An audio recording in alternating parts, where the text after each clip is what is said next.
আসসালামু আলাইকুম, শুভ সন্ধ্যা বন্ধুরা। আপনারা দেখতে পাচ্ছেন physionews24.com এর ফেসবুক পেজে নিয়মিত লাইভ শো শামিমস লাইভ। আর আমি ফিজিওথেরাপি চিকিৎসক সৈয়দ শামীম হাসান রয়েছি আপনাদের সাথে। বন্ধুরা, কাজ পাগল একটি মানুষ সে কিন্তু কাজ ছাড়া থাকতে পারে না। ঠিক তেমনি যারা ক্রিয়া পাগল মানুষ, যাদের ধ্যান, জ্ঞান সবকিছু খেলার সঙ্গে সংশ্লিষ্ট, খেলাধুলা। আমরা কিন্তু এমন দেখতে পাই মাঝে, মাঝে বিভিন্ন ক্লাব মাঠ অথবা বিভিন্ন মাঠে গেলে আমরা কিছু মানুষকে দেখতে পাই তারা কিন্তু পড়ে আছেন ওখানে।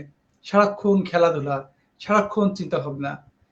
তো এই যে খেলাধুলার সঙ্গে যারা জড়িত, এই করোনার সিচুয়েশনে কিন্তু তাদের জন্য একটু কষ্টকর। তাদেরকে বাসায় থাকতে হচ্ছে, তারা খেলতে পারছে না। অনেক ক্ষেত্রে আসলে তাদের কিছু সমস্যাও তৈরি হচ্ছে। কখনো, কখনো তাদের ফিটনেস রিলেটেড প্রবলেম তৈরি হচ্ছে। আবার যখন তারা মাঠে ফিরে যাবে, এই সময়গুলোতে কিন্তু দেখা যায় তার পারফরম্যান্স রিলেটেডও কিছু প্রবলেম তৈরি হয়। অনেকের পারফরম্যান্স আগের মতো থাকে না, কিছুটা হারিয়ে যায়। তো এই যে ওভারঅল যে ব্যাপারগুলো যে ক্রিয়া ক্ষেত্রে তার ফিটনেস, তার পারফরম্যান্স, তার জীবনযাত্রা, তার থেকেও বড় কথা তার যে মানসিক একটা অবস্থা, এই যে খেলতে যাওয়ার যে নেশা, সেখান থেকে দূরে থাকা। এই সবকিছু বিষয় নিয়েই আজকে আমরা আলোচনা করব। আর আলোচনার জন্য দেখতে পাচ্ছেন স্ক্রিনে রয়েছে আমাদের সাথে একজন অতিথি আজকের। আমাদের সাথে রয়েছেন চট্টগ্রাম আবাহনী লিমিটেডের ফিজিওথেরাপি চিকিৎসক ডক্টর ফুয়াদ হাসান এবং আমরা আসসালামু আলাইকুম। যাকে চিনি একজন রিনাউন্ড স্পোর্টস ফিজিও হিসেবে। তো আজকে তার কাছ থেকে আমরা এই যে ওভারঅল জিনিসগুলো নিয়ে কথা বলবো, জানবো এবং একসঙ্গে চাই আপনারাও কিছু প্রশ্ন করুন, আপনারাও কিছু জানতে চান, আপনারা আমাদের সঙ্গে অংশগ্রহণ করুন। তাহলে আসলে আমাদের এই সম্পূর্ণ অনুষ্ঠানটি আরো প্রাণবন্ত হবে এবং আমরা বুঝবো যে আপনারা আমাদেরকে দেখতে পাচ্ছেন বা আমাদের সঙ্গে অংশগ্রহণ করছেন। সকলকে আবারও আমন্ত্রণ জানাচ্ছি। ডক্টর ফুয়াদ, আপনাকে স্বাগত জানাচ্ছি ফিজিওনিউজ 24 পক্ষ থেকে। কেমন আছেন? আসসালামু আলাইকুম। জি, আলহামদুলিল্লাহ। আসসালামু আলাইকুম। আপনার মাধ্যমে সবাইকে সালাম দিচ্ছি। আশা করি রমজান মাস ভালো কাটছে। আর করোনা পরিস্থিতিতে সবাই বাসায় আছেন, সেফ আছেন, সুস্থ আছেন। আলহামদুলিল্লাহ, আমিও ভালো আছি। জি, সেটি যেমনটি আমরা শুরুতেই বলছিলাম যে আসলে করোনা পরিস্থিতির কারণে বাসায় আছি আর একই সঙ্গে আসলে এখন রমজান মাস চলছে। তো রমজান মাসে এমনিতেই কিছুটা আমরা জানি যে ক্রিয়া সেক্টরে একটু আহ কার্যক্রম কম থাকে। কিন্তু তারপরে এই যে দীর্ঘ একটা সময় প্রায় ১ মাসের উপর হয়ে গেল আমরা মোটামুটি লকডাউন। তো এতে তো আসলে এই যে আপনাদের দৈনন্দিন যে রুটিন, এগুলোর ভিতরে অনেক পরিবর্তন চলে আসছে বা অনেক কিছুই পরিবর্তন হয়ে গেছে। তো এগুলো সম্পর্কে যদি একটু বলতেন যে আসলে আপনাদের দৈনন্দিন কাজগুলো কি ছিল আর এখন আসলে কিভাবে আপনাদের কাজগুলো চলছে? আহ খুবই ভালো একটা প্রশ্ন, এবং খুবই মানে এই জিনিসটা যখন চিন্তা করি তখন আসলে নিজেকে খুব একটু কষ্ট মনে হয় আসলে। একটা 1 মাস আগে যেভাবে আমার লাইফটাকে আমি আমার রুটিন অনুযায়ী চালিয়েছি, এখন জিনিসটা সম্পূর্ণভাবে পরিবর্তন হয়ে গেছে। এখন শুধুমাত্র ঘরে থাকা, নিজের কিছু ব্যক্তিগত কাজ করা ছাড়া আসলে কিছুই থাকে না। তবে একটা জিনিস হচ্ছে যে আমরা আগে যেভাবে কাজ করতাম, আমাদের রুটিনটা শুরু হতো সকাল 6টার দিকে। সাধারণত সবার কার্যক্রমটা শুরু হয় সকাল 9টা অথবা 10টার দিকে। তা আমাদের কার্যক্রমটা শুরু হতো সকাল 9টার দিকে, এবং আমাদের কার্যক্রমটা শেষ হতো কিন্তু 12টা, 2টা অথবা 3টার মধ্যে শেষ হয়ে যেত। তো সেই হিসেবে, সেই দৃষ্টিকোণ থেকে চিন্তা করলে আসলে এখন আহ, মানে অনেকটাই, যেহেতু আমরা সম্পূর্ণভাবে স্পোর্টস এর সাথে জড়িত, এবং ফুল মানে কনসেন্ট্রেশনটাই আমাদের স্পোর্টস এর সাথে। তো সেই ক্ষেত্রে এই মুহূর্তে আসলে যা বলা যেতে পারে বেকারই বলা যায়, যেহেতু স্পোর্টস এর কোনো অ্যাক্টিভিটি নাই আমাদের সাথে। তবে আমরা এখন অ্যাজ এ একজন স্পোর্টস ফিজিওথেরাপিস্ট হিসেবে, একটা ক্লাবের ফিজিওথেরাপিস্ট হিসেবে আমি যে ভূমিকাটা এই মুহূর্তে পালন করছি সেটা হচ্ছে যে আমি হোয়াটসঅ্যাপের মাধ্যমে আমি আমার ক্লাবের প্লেয়ারদের খোঁজ খবর রাখছি, এবং আমার কোচের সাথে আমি আমার সমন্বয় করে তাদেরকে টাইম টু টাইম তাদের হেলথ কনসার্ন গুলি নিচ্ছি, তাদেরকে গাইড করছি কখন কিভাবে করতে হবে। ইভেন কোভিড-19 এর আমাদের সরকারের পক্ষ থেকে যে ধরনের আপডেট নিউজ গুলি আসছে, যেগুলো অথেন্টিক নিউজ গুলো, সেগুলো আমি আমার প্লেয়ারদেরকে, আমার কর্মকর্তাদেরকে আমি পৌঁছিয়ে দিচ্ছি একজন হেলথ স্পেশালিস্ট হিসেবে। জি। জি, সেটি। তো সেক্ষেত্রে যারা আসলে নিয়মিত একটা ট্রেনিং সেশনের ভিতর দিয়ে যাচ্ছিল, বিশেষ করে যাদের রিহ্যাবিলিটেশন চলছিল এই মুহূর্তে, তো তাদের ক্ষেত্রে আসলে আপনারা এখন কিভাবে কি করছেন? একটু এই জায়গাটা একটু গ্যাপ হয়ে গিয়েছে, কারণ আমাদের যখন আমরা একদম সিজনের পিক সময়টাতে আছি। আমাদের আসলে স্পোর্টসে তো 3টা সেশন ভাগ করা থাকে, একটা হচ্ছে pre season, in season and post season. এখন এই আমরা কিন্তু ইন সিজনের মধ্যে ছিলাম। এখন ইন সিজনে অলরেডি কিন্তু আমরা 6টা ম্যাচ কিন্তু ফাস্ট করে ফেলেছি। তো এই সময়টাতে দেখা যাচ্ছে যে আহ, আমাদের টুর্নামেন্ট গুলিতে সাধারণত প্রিমিয়ার লিগে 2টা লেগে হয়, ফার্স্ট লেগ আর সেকেন্ড লেগ। ফার্স্ট লেগে আমরা 6টা ম্যাচ শেষ করেছি, কোনো কোনো টিম 5টা ম্যাচ শেষ করেছে। তো এই সময় কিছু প্লেয়ার ইনজুরিতে পড়ে। আলহামদুলিল্লাহ এই পর্যন্ত বড় কোনো ইনজুরিতে কেউ পড়েনি এবারে সিজনে, কারণ সবাই হাইলি কনসার্ন ছিল। বাট এই মুহূর্তে যে কয়েকজন প্লেয়ার ইনজুরিতে ছিলেন অথবা রিহ্যাবিলিটেশন ছিলেন, তাদেরকে আহ, যখন করোনার মোকাবেলাতে তাদেরকে ছুটি দেওয়া হয়ে গেল, তারা বাড়িতে চলে গেল, তাদেরকে আসলে আমরা একটা গাইডলাইন দিয়ে দিয়েছি যে আসলে তুমি কি করতে পারবে, তুমি কি করতে পারবে না। এবং যখন তুমি এই আমার এই গাইডলাইন তুমি ফলো করবে অথবা রিহ্যাবিলিটেশন পিরিয়ডটা তুমি ফলো করবে, যদি কোনো সমস্যা ফেস করো তাহলে তুমি আমার সাথে হোয়াটসঅ্যাপে ভিডিও চ্যাটে তুমি আমার সাথে কমিউনিকেট করবে। এটা হচ্ছে আমাদের অবজারভেশন আমরা রেখেছি। আর দ্বিতীয় কথা হচ্ছে যে ফিটনেসটা ধরে রাখার জন্য টাইম টু টাইম আমরা তাদের সাথে কথা বলছি, তাদেরকে আমরা ইনস্ট্রাকশন দিচ্ছি এবং তাদেরকে বলছি যে এভাবে মানে কিভাবে চলতে হবে, কিভাবে ট্রেনিং করতে হবে, এবং ট্রেনিং এর কিছু বেসিক নিয়ম আছে সেগুলো ফলো করতে হবে। তো ওভারঅল সবকিছু আমরা হচ্ছে একটা মনিটরিং এর মধ্যে তাদেরকে রেখেছি। তো যেহেতু আমার ক্লাবে তেমন কোনো ইনজুরি নেই, সেক্ষেত্রে এটা আমাকে নিয়ে এখন ভাবাচ্ছে না। আমাকে এখন সব থেকে বেশি যে জিনিসটা নিয়ে ভাবাচ্ছে সেটা হচ্ছে ফিটনেসটা নিয়ে। কারণ একটা প্লেয়ার যখন ইন সিজনে থাকে, হঠাৎ করে যদি কোনো কারণে অথবা ইমার্জেন্সি কোনো কারণে যদি তার আহ, একটা গ্যাপ হয়ে যায়, সেই গ্যাপটা যদি 7 দিনের বেশি হয়ে যায়, তখন তার ফিটনেসটা ড্রপ করে। কারণ আপনি বোধহয় জানেন যে আমাদের ফিটনেস এর কতগুলো ধাপ আছে, সেই ধাপগুলো যদি আমরা ফুলফিল করতে পারি, তখনই একটা প্লেয়ার তার 100% মাঠের মধ্যে দিতে পারে। আর এইটার যদি কোনো একটা ঘাটতি থাকে, সে কখনোই তার পারফরমেন্সে অপটিমাম লেভেলে থাকবে না। এটাই হচ্ছে আমাদের মূল টার্গেট। সো আমরা এটা নিয়ে একটু এখন সবচেয়ে বেশি দুশ্চিন্তিত যে যখন আমাদের পরিস্থিতি নর্মালে চলে আসবে, তখন আমাদের যে প্লেয়াররা যে আপনার ক্লাবে অথবা ক্যাম্পে ফিরবে, তখন তাদের ফিটনেসটা আমাদের জন্য বড় চ্যালেঞ্জ হয়ে দাঁড়াবে আমি মনে করি। সেটি সেক্ষেত্রে আসলে যখন এই ধরনের সিচুয়েশন থাকে না, মানে নর্মাল সিচুয়েশন, আসলে অ্যাজ এ স্পোর্টস ফিজি হিসেবে আপনারা কি ধরনের প্রোটোকল গুলো বা কি ধরনের ব্যবস্থা নিয়ে থাকেন তাদের আসলে ফিটনেস গুলো ধরে রাখার জন্য, বা নর্মাল ট্রেনিং সেশন গুলো কিভাবে হয়ে থাকে? আচ্ছা, আহ, এই বিষয়টা যদি বিস্তারিত আলোচনা করতে হয়, তাহলে আমাকে শুরু থেকে আলোচনাটা করতে হবে যে আসলে স্পোর্টস মেডিসিনটা কি, এটার প্রোটোকলটা কি, এবং এটার সাথে আমরা যে মাঠে কাজ করি আমাদের ভূমিকাটা, রেসপন্সিবিলিটিটা কি থাকে। দেন আমরা আমাদের প্লেয়ারদেরকে ফুললি ফিট করে মাঠের মধ্যে তার অপটিমাম পারফরমেন্স নিয়ে আসে। তা আসলে এই পুরো সেক্টরটা হচ্ছে একটা স্পোর্টস মেডিসিনের সেক্টর। স্পোর্টস মেডিসিনটা ছোট জিনিস না, এটা একটা বিশাল বড় একটা ভাস্ট জিনিস। এটা একটা হচ্ছে একটা টিম কাজ করে যাচ্ছে। হ্যাঁ, আমি যদি স্পোর্টস মেডিসিনটাকে যদি বলি, এখানে আমার মূল টার্গেটটাই থাকবে একটা প্লেয়ারকে মনিটরিং করা, সে ইনজুরি থাকলে ইনজুরি ডায়াগনোসিস করা, ট্রিটমেন্ট করা, রিহ্যাবিলিটেশন করা, এক্সারসাইজ প্রেসক্রিপশন করে দেওয়া যে তুমি কোন এক্সারসাইজ করবা, তার ওয়েটটাকে চেক করা, তার ইমার্জেন্সি মেডিকেল কেয়ার করা। তারপর কিছু ইথিক্যাল ইস্যু থাকে। ইথিক্যাল ইস্যুটা বলতে যদি আমি আপনাকে বোঝাই, সেটা হচ্ছে যে আহ, তার লাইফ স্টাইলটা কি, সে কি ডিসিপ্লিন ওয়াইজ চলছে না ইনডিসিপ্লিন ওয়াইজ চলছে, তার কি কোনো ব্যাড হ্যাবিট আছে নাকি তার কোনো ব্যাড হ্যাবিট নেই। এই সবকিছু বিষয়গুলো একটা স্পোর্টস মেডিসিনের মধ্যে থাকে।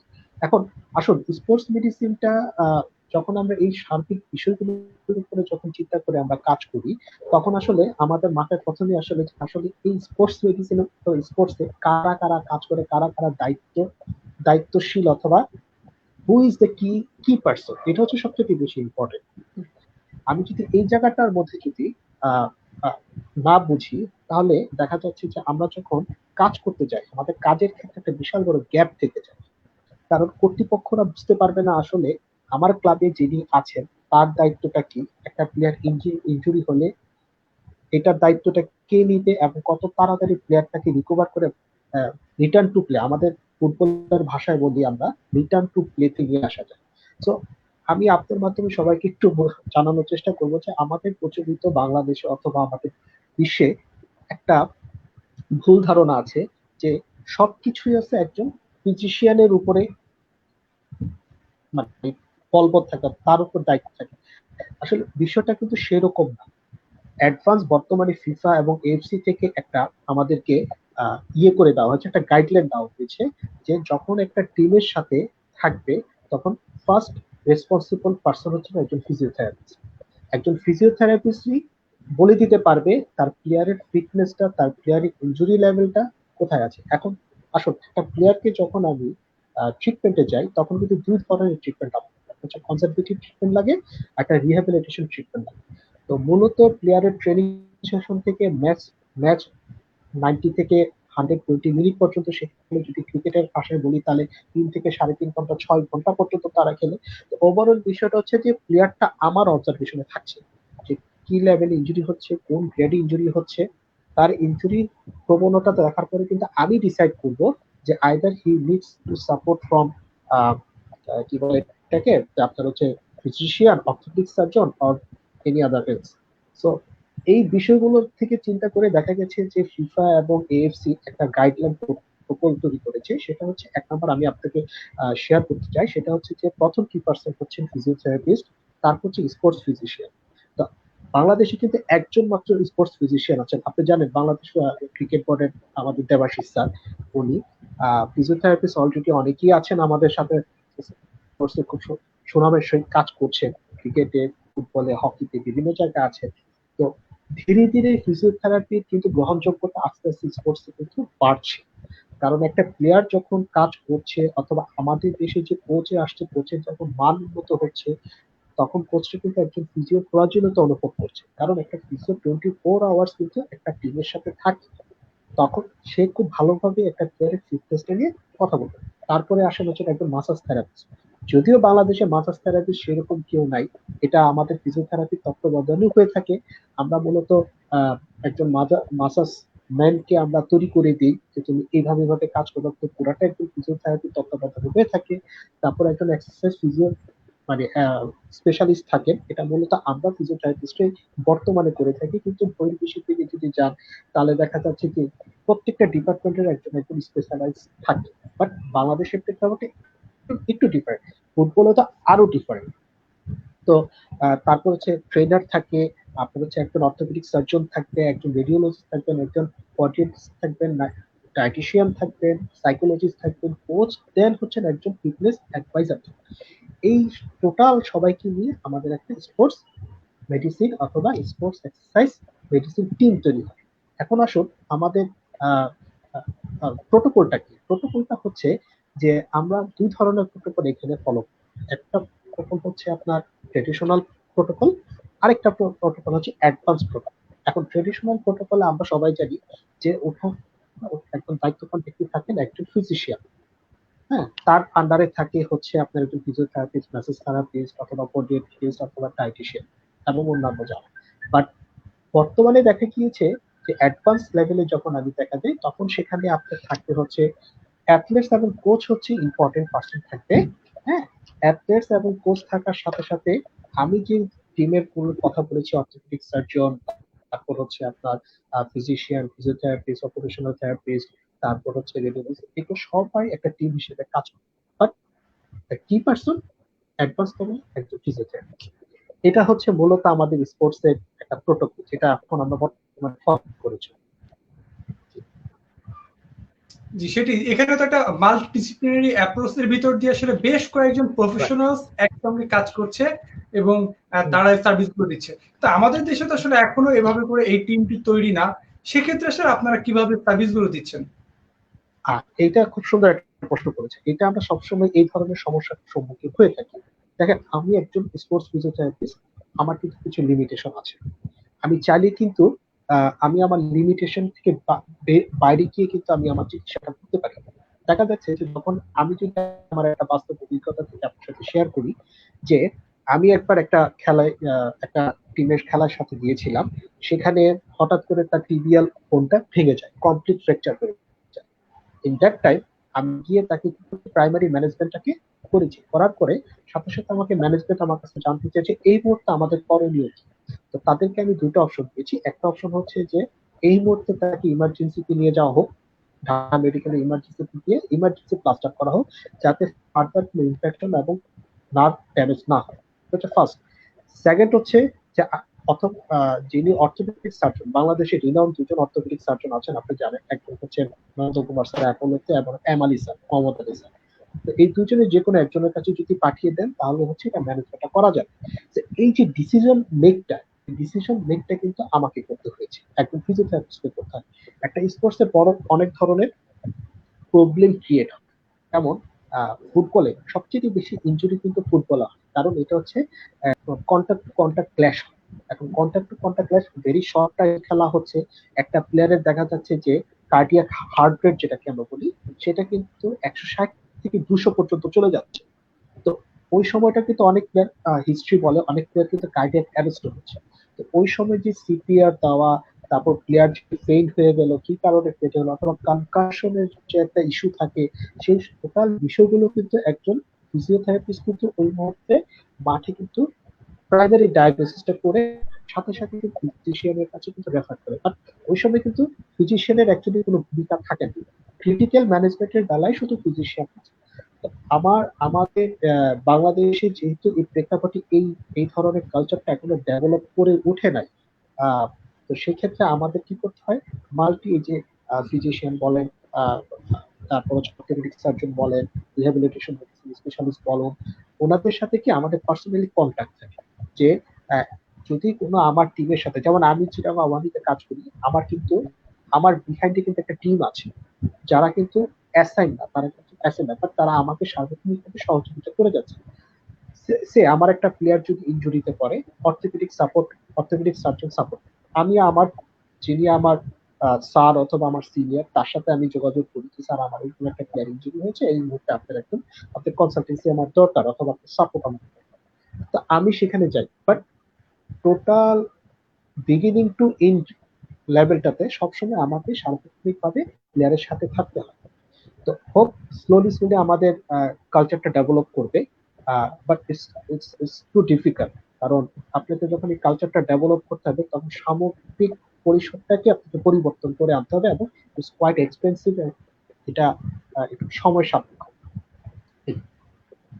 জি সেটি। তবে আমরা আশাবাদী, আমরা আশা করি আসলে যে যেহেতু সময়ের সঙ্গে দেশ এগিয়ে যাচ্ছে, আমাদের এই কালচারগুলো এগিয়ে যাবে, আমাদের হেলথ সেক্টর এগিয়ে যাবে, তাহলে আর আমাদের দুর্দশা দেখতে হবে না।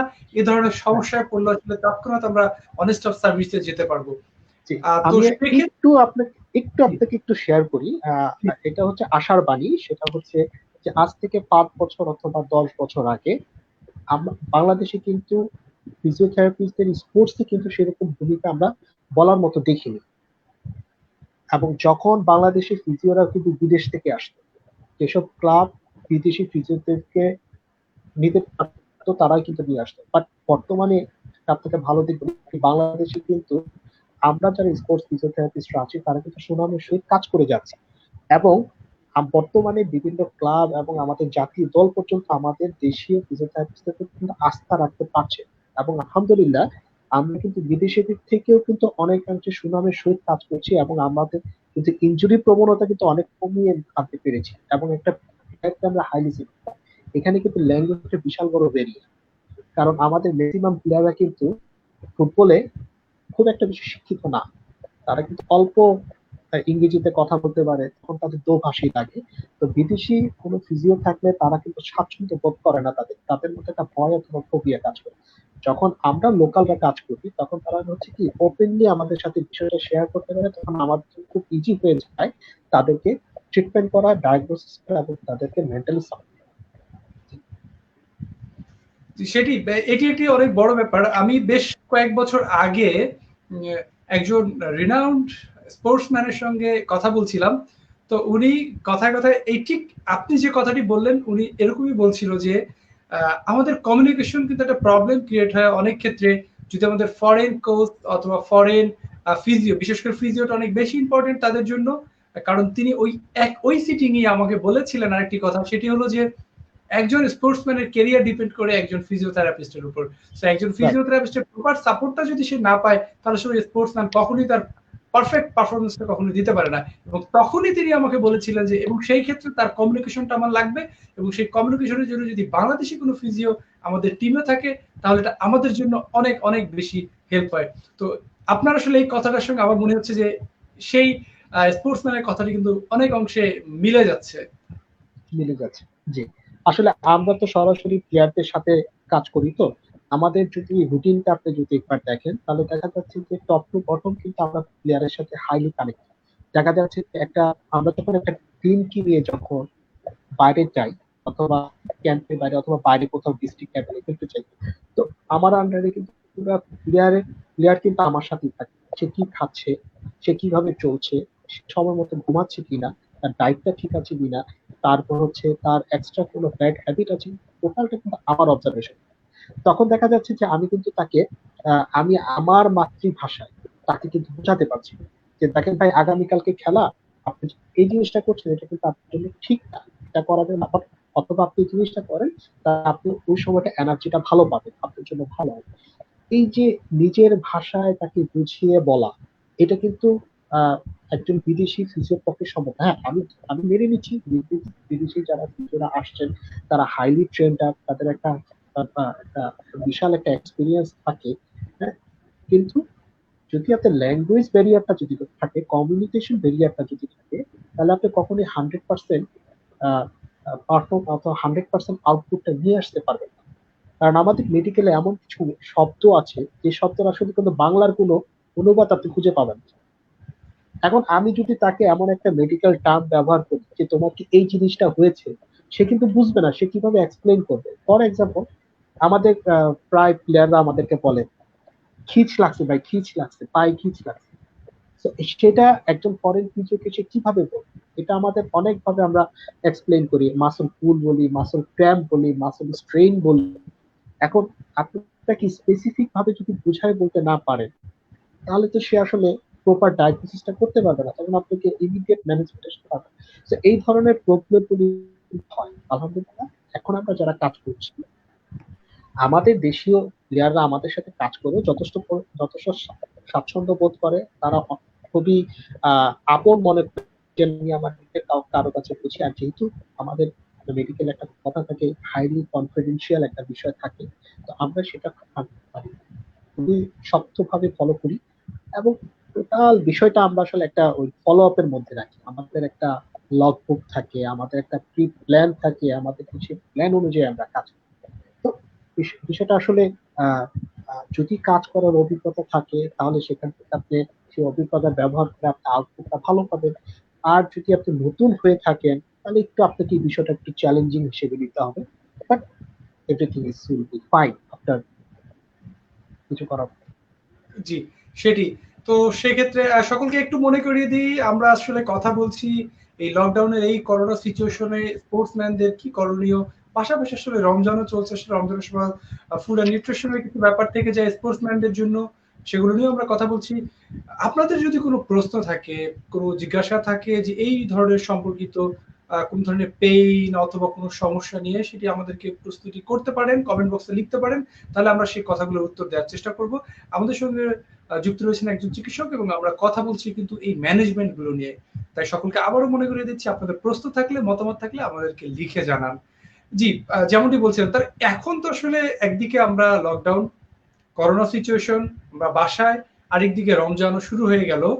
তো সব মিলিয়ে এই মুহূর্তে একটা তো আসলে আমরা লকডাউনের জন্য যে পরামর্শগুলো আপনারা দিচ্ছিলেন করোনা সিচুয়েশনের কারণে, এখন তো সাথে আসলে রমজান চলে আসছে। তো আমাদের এই যে রোজার সময় তাতে তো আরো কিছু বাড়তি সাবধানতা আমার মনে হয় দরকার হয়। তো সেক্ষেত্রে আসলে কি করণীয়?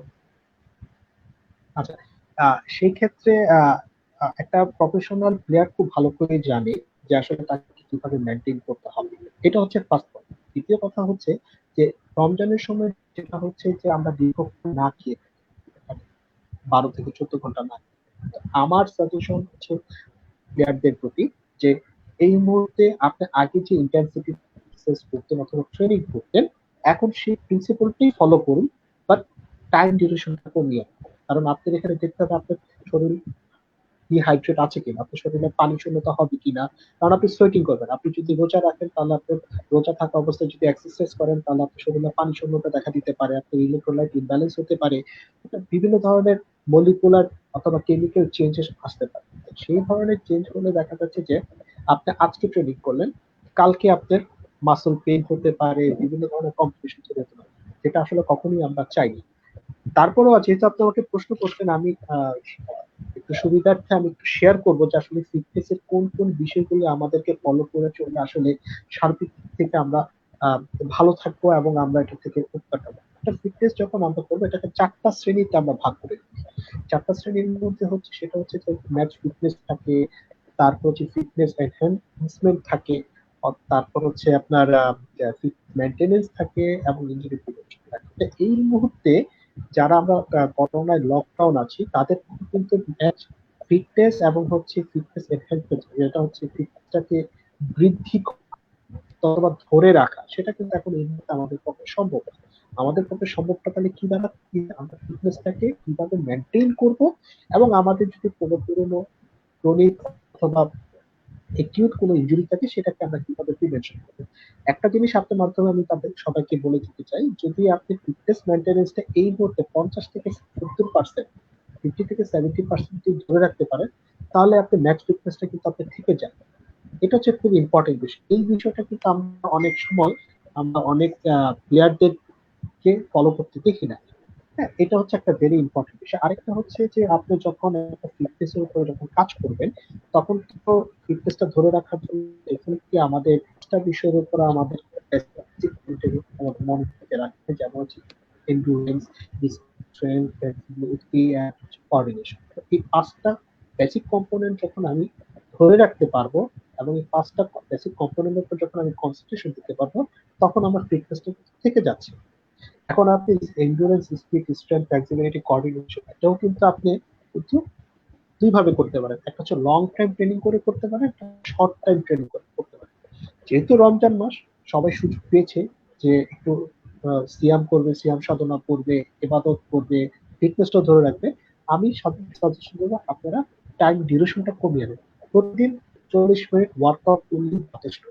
এই 40 মিনিট ওয়ার্কআউট একজন প্লেয়াররা জানবে। আমরা যখন তাদেরকে একটা শিডিউল দিই যে তুমি কিভাবে কত মিনিট কোন এক্সারসাইজটা কত মিনিট করবে, কতক্ষণ করবে, কয়টা রিপিটেশন হবে, সেটা কিন্তু একটা গাণিতিক ভাবে আমরা করে থাকি। প্রত্যেকটা বিষয়ের সাথে কিন্তু একটা রিলেটেড। আপনি কত ক্যালোরি বার্ন করছেন, আপনার কতটুকু, আপনার আপনার ওয়েট কত, আপনি কতটুকু আপনার আছে ওয়ার্কআউট করতে হবে, সবকিছু বিষয়গুলো এইভাবে আপনি তৈরি করছেন।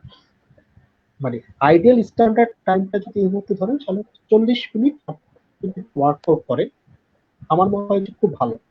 আমার পার্সোনাল এক্সপিরিয়েন্স, আপনি জানেন আমি বাংলাদেশের আর একমাত্র ইউএফএ সার্টিফাইড কোচ মারুফুল হক স্যারের সাথে কাজ করি। ওনার সাথে কাজ করার সুবিধার্থে আমার অনেক ওনার থেকে এক্সপিরিয়েন্স করার সুযোগ হয়েছে। আমি স্যারকে দেখেছি, যখন রমজানের মাস আসতো, আমি স্যারের সাথে 3 বছর কাজ করছি, যখন রমজানের সময় আসতো, স্যার কখনোই সকালে কোনো ট্রেনিং দিতেন না, উনি দুপুরেও ট্রেনিং দিতেন না। উনি ট্রেনিং ভাবে ডিজাইন করতেন যে আমার ট্রেনিংটা শেষ, হাতে আমি আধা ঘন্টা থেকে 40 মিনিট সাথে সাথে আমি আমার ইফতারটা করে ফেলবো। তাহলে দেখা যাচ্ছে আপনার শরীরের যে এনার্জি লস হচ্ছে, আপনার যে ক্যালোরি বার্ন হচ্ছে, আপনি যে এক্সারসাইজ গুলি করছেন, আপনার যে সোয়েটিং হচ্ছে, আপনার যে পানি শূন্যতা হচ্ছে অথবা শরীরে পানির প্রয়োজন হচ্ছে, নিজের প্রয়োজন হচ্ছে, সেটা কিন্তু আপনি রিকভার করার জন্য সময় পাচ্ছেন।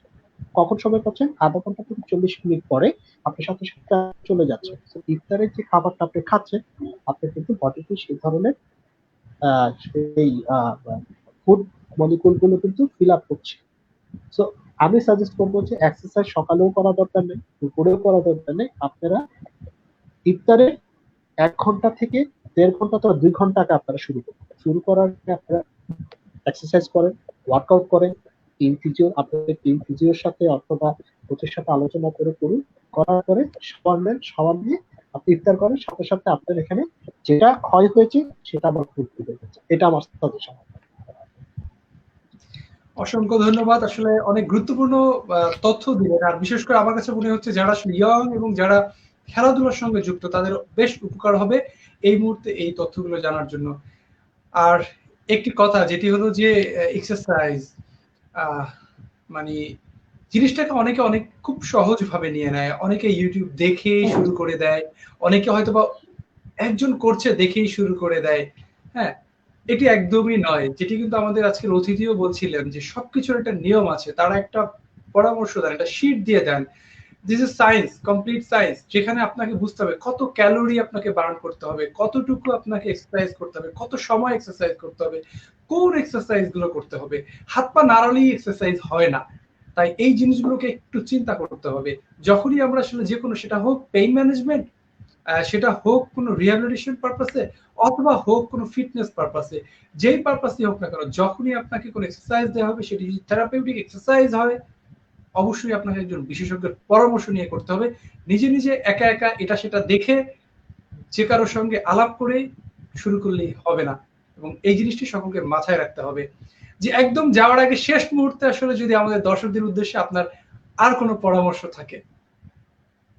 আচ্ছা, আমি দর্শকদের উদ্দেশ্যে বলবো যে এই মুহূর্তে আপনারা ঘরে থাকুন, সুস্থ থাকুন, সেফ থাকুন, বিনা প্রয়োজনে বাইরে যাবেন না।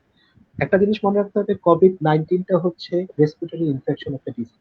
তার মানে হচ্ছে যে এটা প্রথম আমাদের রেসপিরেটরিতে অ্যাটাক করে, এবং সেখান থেকে আমাদের ব্রিদিং প্রবলেম হয়, একটা সময় আমাদের লাং কলাপস করে, দেন আমরা আস্তে আস্তে ক্রিটিক্যাল কন্ডিশন। সেক্ষেত্রে আমি সকলের উদ্দেশ্যে বলবো যে এই মুহূর্তে আপনারা কাইন্ডলি নিজেদের ব্রিদিং এক্সারসাইজের উপর কনসেন্ট্রেশন করবেন। একদম ঘরে বসে যাবেন না, কিছু অ্যারোবিক এক্সারসাইজ করেন, কারণ কার্ডিওভাস্কুলার অ্যারোবিক এক্সারসাইজ করলে আপনার বডিতে অক্সিজেনের যে একটা, আমরা যেটা বলি VO2 যদি বলি, অক্সিজেনের ভলিউমের যে একটা লিমিটেশন অথবা যেটা আছে সেটা মেনটেন করে। আপনারা অ্যারোবিক এক্সারসাইজ গুলি করুন। তারপর হচ্ছে বিশেষ করে আপনারা ব্রিদিং এক্সারসাইজ গুলি করেন। যদি আপনাদের ব্রিদিং এক্সারসাইজ জানা না থাকে, তাহলে একজন বিশেষজ্ঞ ফিজিওথেরাপি চিকিৎসকের তত্ত্বাবধানে যোগাযোগ করে এক্সারসাইজ গুলি জেনে নিন। তত্ত্বাবধান শুধু জেনে নিলে হবে না, তাদের থেকে ডেমনস্ট্রেট করে নেন, তাদের থেকে সময় দিয়ে শিখে নেন অ্যাকচুয়ালি কিভাবে আমাকে করতে হবে। কারণ একটা জিনিস মনে রাখবেন, আমি এক্সারসাইজ করলেই কিন্তু হলো না। এক্সারসাইজ কিন্তু আপনাকে কিন্তু ইনজুরি করে ফেলতে পারে। আপনি যদি পুরনো কোনো ব্যথা থেকে, সেই ব্যথাটাও কিন্তু বাড়িয়ে দিতে পারে। একজন বিশেষজ্ঞ ফিজিওথেরাপি চিকিৎসকই পারেন যে আপনার শারীরিক অবস্থা বিবেচনা করে কোনটা আপনার জন্য উপযুক্ত এক্সারসাইজ অথবা কোনটা আপনার জন্য উপযুক্ত ট্রিটমেন্ট অথবা রিহ্যাবিলিটেশন পার্ট, সেটা করে দিতে পারে। এটা হচ্ছে আমার পক্ষ থেকে সাজেশন। আবার বলবো, ব্রিদিং এক্সারসাইজ করুন, বাসায় থাকুন, সুস্থ থাকুন, বিনা প্রয়োজনে বাইরে যাবেন না, এবং সরকারের নির্দেশনার প্রতি আমরা শ্রদ্ধাশীল। ধন্যবাদ। অসংখ্য ধন্যবাদ আমাদেরকে সময় দেওয়ার জন্য। আর দর্শক, আবারও মনে করিয়ে দিই, আমরা শামীম স্লাইড নিয়ে প্রতিদিন যুক্ত হচ্ছি আপনাদের সাথে। আমরা চেষ্টা করছি গুরুত্বপূর্ণ বেশ কিছু তথ্য নিয়ে আলোচনা করার জন্য। আমরা চাই আসলে এই তথ্যগুলো আপনারা আপনাদের কাজে লাগান, আপনারা সচেতন হন, কারণ সচেতনতাই আমাদেরকে সব থেকে মুক্তি দিতে পারে, যে কোনো বিপদ থেকে, যে কোনো সমস্যা থেকে, বিশেষ করে স্বাস্থ্যগত সমস্যাগুলো থেকে অবশ্যই সচেতনতাই একমাত্র বড় হাতিয়ার, যেটি দিয়ে আমরা সুস্থ থাকতে পারি। অসুখ হয়ে গেল, এরপরে চিকিৎসকের কাছে গেলাম, ট্রিটমেন্ট নিলাম, সুস্থ হলাম, সেটি অনেক পরের ব্যাপার। যদি আপনি সচেতন থাকেন তাহলে আসলে অসুখই হবে না, তাহলে আর পরের জিনিসগুলোর কোনো দরকারই নেই। তাই সচেতনতাই একমাত্র আসলে ভালো পন্থা, যেটি দ্বারা আমরা সুস্থ থাকতে পারি। আর সকলকে আবারও মনে করিয়ে দেই, যারা আমাদের ফেসবুক পেজে যুক্ত রয়েছেন, তারা অনেকেই কমপ্লেইন করেন বা অনেকেই বলেন যে কখন আমাদের লাইভগুলো শুরু হয়, আমরা বুঝতে পারি না। তো সেক্ষেত্রে একটু মনে করিয়ে দেই, সেটি হলো আমরা প্রতিদিন তো আসলে একই সময় বিকাল 4টা, সন্ধ্যা 7টা এবং রাত 10টা, রোজার কারণে আমরা 1 ঘন্টা পিছিয়ে দিয়েছি, রাত 10টায় আমরা লাইভে যুক্ত হচ্ছি। তারপরও আপনারা যদি আমাদের যে কোনো পোস্ট, যে কোনো নোটিফিকেশন সহজেই পেতে চান, সেক্ষেত্রে অবশ্যই লাইক দিয়ে তো কাছে থাকতেই হবে আমাদের সাথে। পাশাপাশি লাইক বাটনের পাশাপাশি আরেকটি বাটন রয়েছে, ফলোইং বাটন, সেখান থেকে সি ফাস্ট। অনেকেরই যেটা দেখা যায়, লাইক দেওয়ার পরে অনেক সময় নোটিফিকেশন অনেক দেরিতে যায়। সেক্ষেত্রে যদি আপনারা ওখান থেকে সি ফাস্ট অপশনটি অন করে দেন, তাহলে আসলে আমরা যখনই যেই পোস্ট দিব, যখনই লাইভে আসবো, সাথে সাথে আপনার প্রোফাইলে নোটিফিকেশন চলে যাবে এবং আপনি আমাদের সঙ্গে যুক্ত হতে পারবেন। আর আমাদের পুরোনো প্রোগ্রামগুলো দেখতে চাইলে ইউটিউবে ফিজি নিউজ 24 নামে আমাদের ইউটিউব চ্যানেল রয়েছে, এবং প্রতিটি ভিডিওর সঙ্গে ইউটিউব লিংক দেওয়া থাকে, আপনারা সেখানে গিয়ে পুরোনো প্রোগ্রামগুলো দেখতে পারবেন। সকলে ভালো থাকুন, সুস্থ থাকুন, আমাদের সাথেই থাকুন। আর আমাদের আজকে পরবর্তী প্রোগ্রাম দেখার আমন্ত্রণ রইল। আল্লাহ হাফেজ। আল্লাহ।